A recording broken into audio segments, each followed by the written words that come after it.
Shalom. In this video on Misnomers in the Torah, we're going to discuss Satan.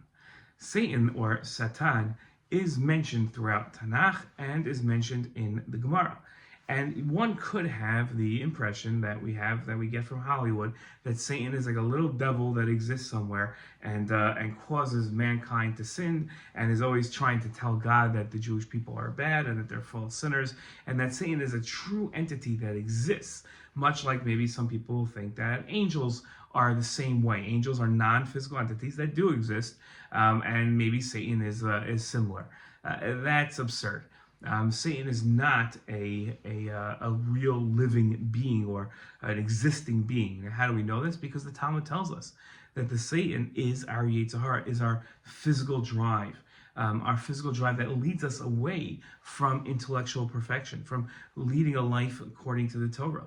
That's what the Satan is, and it's used as imagery, a personification, to sort of put a force in the world that we could somewhat relate to as saying this is what's drawing you away from what you should be doing.